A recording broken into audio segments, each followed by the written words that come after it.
ارے پاگل، تو کیا میں روز رات کو قبرستان جاتا ہوں؟ کیا میں کفن چور ہوں؟ تم گھبراؤ نہیں، گورکن ہمارے ساتھ ہوگا۔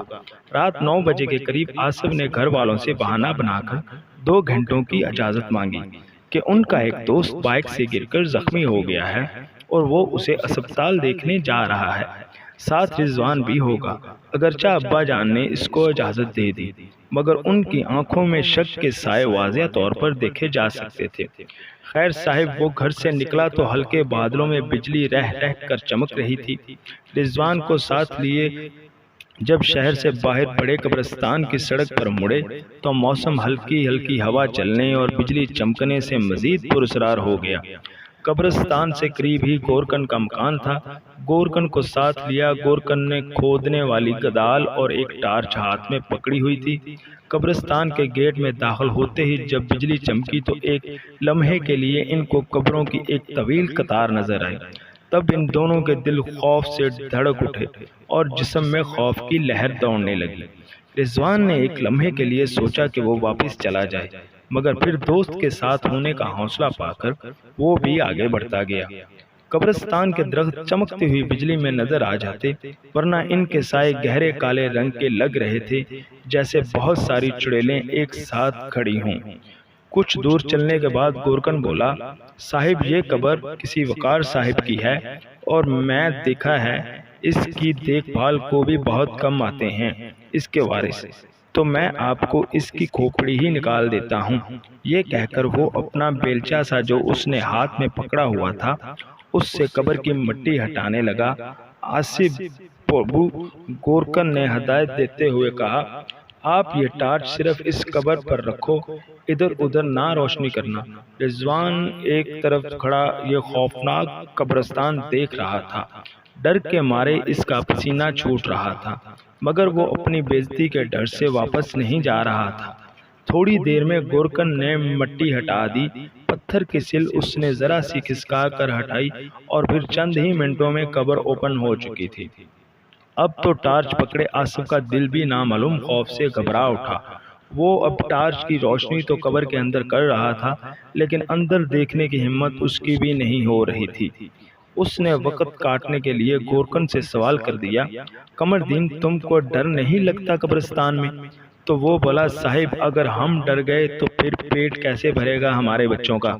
ہمارے تو باپ دادا کا یہی کام ہے جو کہ اب میں کر رہا ہوں۔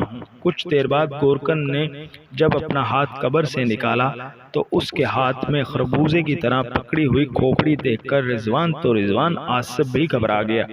گورکن نے اپنی جیب سے کپڑے کا کالا تھیلا نکالتے ہوئے انسانی کھوپڑی کو اس میں خربوزے کی طرح ڈال دیا۔ پھر وہ تھیلا ایک سائیڈ پر رکھ کر قبر کو بند کرنے لگا۔ کچھ وقت کی محنت کے بعد قبر بند ہو گئی۔ تب گورکن نے مٹی پھر سے قبر پر ڈال دی اور ہاتھ جھاڑتا ہوا کہنے لگا، یہ لو صاحب اپنی مطلوبہ چیز۔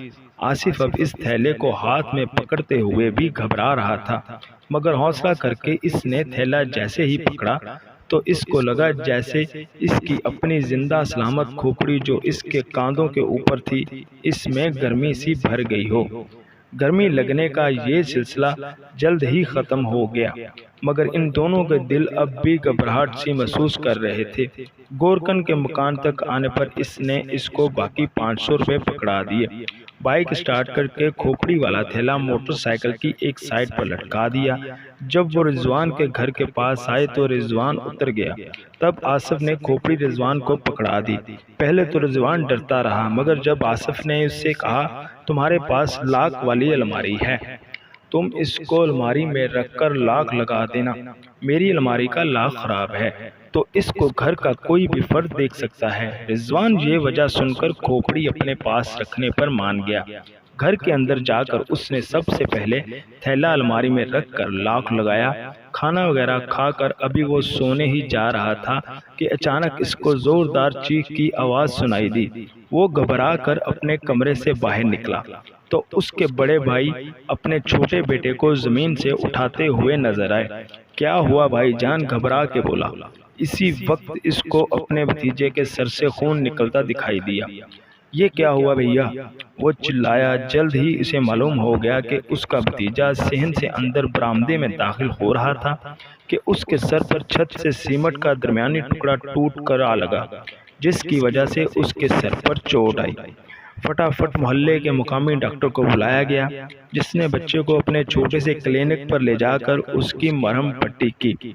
ڈاکٹر نے کہا، شکر ہے خدا کا کہ سر کی ہڈی نہیں ٹوٹی۔ بچے کو گھر واپس لایا گیا تو کافی رات ہو چکی تھی۔ بچے کو جو دوا دی گئی تھی اس میں سکون کی دوا شامل ہونے کی وجہ سے وہ جب سونے لگا تو رضوان خدا کا شکر ادا کرتا ہوا اپنے کمرے میں آ گیا کہ بچہ بچ گیا ہے۔ کمرے میں آ کر اس کو ایک عجیب سا خیال آیا کہ آصف، اور اس نے چونکا۔ مردے کی کھوپڑی نکالی تھی قبر سے، تو ہو سکتا ہے گھر میں جو بچے کو چوٹ لگی ہے اس کے سر پر، تو کیا یہ کوئی عذاب یا انتقام ہے مردے کا؟ ابھی وہ یہ سوچ ہی رہا تھا کہ اس کے موبائل پر آصف کا فون آیا۔ آصف نے فون پر سب سے پہلے ننھے میاں کی خیریت معلوم کی۔ تب ہی رضوان نے اس کو اپنا یہ خیال بتایا، ہو سکتا ہے کہ مردے کی روح ہم سے بدلہ لے رہی ہو، جب ہی تو اس کے بھتیجے کے سر پر چوٹ لگی ہے۔ آصف یہ سن کر بہت ہنسا۔ 21ویں صدی ہے، یہاں روحیں اور جن وغیرہ انتقام نہیں لیتے۔ ویسے بھی یہ کوئی 1800 کا زمانہ تو ہے نہیں جہاں تم مجھے سن مردے اور روحوں سے ڈرا رہے ہو۔ جناب رضوان صاحب، مستقبل کے ڈاکٹر صاحب، اگر تمہارا یہی حال رہا تو تم آگے ڈاکٹری کیسے کرو گے؟ تم تو اپنے مریض کو اگر کسی وجہ سے وہ مر گیا دیکھ کر اسپتال سے بھاگ جاؤ گے۔ آصف رضوان کی بات پر دل کھول کر ہنسا۔ آخر میں اس نے یہ کہتے ہوئے فون بند کر دیا۔ کھوپڑی نکال کر سامنے رکھ کر اس کی ساخت پر غور کرنے کا منصوبہ میرا تھا۔ اگر مردے کو انتقام لینا ہے یا ڈرانا ہے تو مجھ کو ڈرائے۔ آصف کو کیا معلوم کہ وہ جن باتوں کا مذاق میں کہہ جا رہا ہے، تقدیر بہت جلد ان کو سچ کرنے والی ہے۔ اوکے، گڈ بائے ڈاکٹر رضوان، کل ملیں گے، میں 10 بجے آپ کی طرف آؤں گا۔ یہ کہہ کر اس نے فون بند کر دیا۔ رضوان نے بھی فون بند کر کے ایک طرف رکھا اور پھر وہ یہ سوچتے سوچتے ہی سو گیا کہ میں بلا وجہ ڈر رہا ہوں۔ بھلا جو زمانہ آج کل چل رہا ہے، اتنے جدید زمانے میں روحوں اور مردوں کا کیا ڈر؟ رضوان کا فون ایک زوردار آواز سے بج اٹھا۔ وہ گہری نیند سے تھوڑا سا جاگا، پھر اس نے ایک ہاتھ آگے کر کے یہ دیکھے بنا ہی کہ اس سخت خراب موسم میں کون اس کو کال کر رہا ہے، اس نے فون آف کر دیا اور سو گیا۔ ابھی اس کو سوئے ہوئے 15 منٹ ہی ہوئے تھے کہ اس کے کمرے کا دروازہ ایک دھماکے سے کھلا۔ اس کے بڑے بھائی کی بوکھلائی ہوئی آواز نے رضوان کو جگا دیا۔ اس کے سوئے ہوئے دماغ میں رضوان کے بڑے بھائی کی آواز جب آئی تو وہ اٹھ کر بیٹھ گیا۔ کیا ہوا بھیا؟ رضوان جلدی اٹھو، گہری نیند سے جاگے رضوان کے دماغ میں یہ بات آئی کہ کہیں اس کے بھتیجے کی طبیعت مزید خراب تو نہیں ہو گئی۔ بھیا کیا وسیم ٹھیک ہے؟ اس نے پوچھا۔ ہاں وسیم ٹھیک ہے، تم جلدی باہر آؤ، آصف کی طرف جانا ہے۔ آصف کی طرف کیوں؟ کیا ہوا؟ اس وقت تو صبح کے 5 بجے ہیں۔ رضوان زیادہ سوال مت کرو، لگتا ہے تمہارا دماغ ابھی تک سو رہا ہے۔ تم کو آصف کے ابا نے فون بھی کیا مگر تم نے فون ہی آف کر دیا۔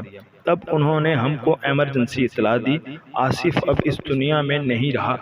بھیا نے ایک بم رضوان کے اوپر گرا دیا۔ آصف کو کیا ہوا بھیا؟ وہ جنونی انداز سے چلا۔ صبر کرو میرے بھائی، آصف رات کمرے میں سویا تھا کہ اچانک اس کے کمرے سے زوردار آواز آئی تو اس کے دونوں بھائی اور ابا اس کے کمرے میں جب گئے تو انہوں نے ایک ہولناک منظر دیکھا کہ کمرے کی چھت سے پنکھا ٹوٹ کر آصف کے سر پر لگا اور بیچارہ آصف سوتے میں ہی اپنی کھوپڑی ٹوٹ جانے سے یہ دنیا چھوڑ کر چلا گیا۔ رضوان نے یہ ہولناک بات سنی تو اس کا دل بھی ڈولنے لگا۔ رضوان کا یہ پروگرام تھا کہ آج وہ کھوپڑی دے جائے اور 3-4 دن تک آصف کی قبر پر بیٹھ کر کافی دیر قرآن پاک پڑھے۔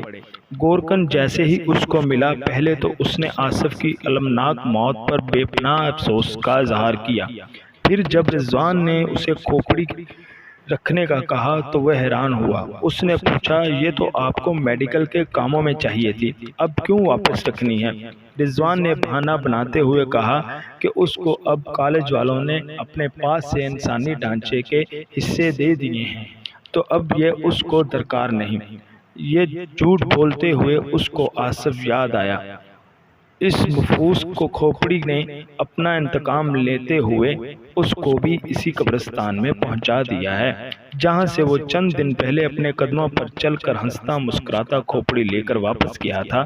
یہ تو بہت اچھی بات ہے کہ آپ کھوپڑی واپس رکھ رہے ہیں۔